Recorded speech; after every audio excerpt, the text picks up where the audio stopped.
দীর্ঘ ৯ বছরের দূরত্বের পর অবশেষে শেষ হলো এক বহু চর্চিত বিরোধ। জনপ্রিয় এক তারকা নিজের ভুল স্বীকার করে প্রকাশ্যে জানালেন সব ভুলে নতুন শুরু।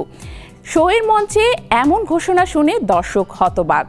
এখন সবার মনে একটাই প্রশ্ন, এই মিলন কি ফিরিয়ে আনবে সেই পুরনো সুরের জাদু?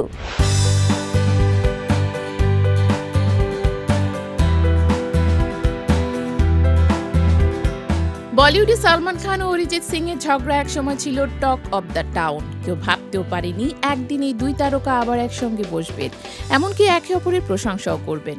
কিন্তু সেই অসম্ভবটাই ঘটেছে। সম্প্রতি বিগ বস 90-র উইকেন্ড কাভারের পর্বে সালমান নিজেই জানালেন অরিজিতের সঙ্গে তার ভুল বোঝাবুঝি এখন অতীত।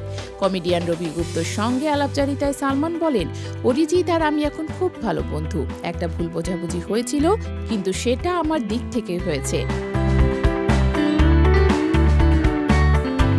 এমন স্বীকারোক্তি বলিউডের ইতিহাসে বিরল বললেও ভুল হবে না। তিনি আরও জানান, অরিজিৎ আমার জন্য গান গিয়েছে টাইগার 3-তে। এখন আবার ব্যাটল অফ গার্ল 1-এও ওর গান থাকছে। যে ঝামেলার সূত্রে দুই তারকার সম্পর্ক তিক্ত হয়েছিল তার শুরু 2014 সালে এক পুরস্কার অনুষ্ঠানে।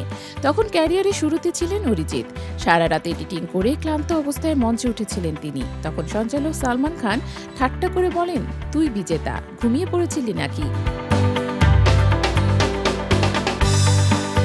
আর অরিজিতের তাৎক্ষণিক জবাব, আপনারা ঘুম পাড়িয়ে দিচ্ছিলেন। হাসির খোরাক হলেও সালমানের মনে লাগে।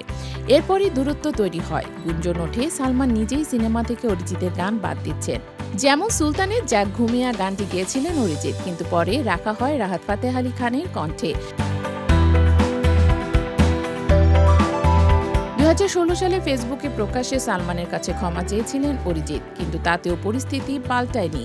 দীর্ঘ 9 বছর একে অপরের মুখ দেখা বন্ধ ছিল। অনেকেই তখন বলেছিলেন সালমানের সঙ্গে ঝামেলায় অরিজিতের ক্যারিয়ার শেষ, কিন্তু নীরব থেকেও নিজের প্রতিভা দিয়ে অরিজিৎ প্রমাণ করেছেন তিনি ভারতের 1 নম্বর গায়ক।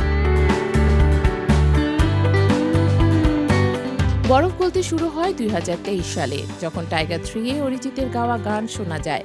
আর এবার সালমানের মুখে সরাসরি শুনে বলিউডের ভক্তরা যেন স্বস্তির নিঃশ্বাস ফেলেছেন। সব ভুলে দুজনের মধ্যে এখন বন্ধুত্ব।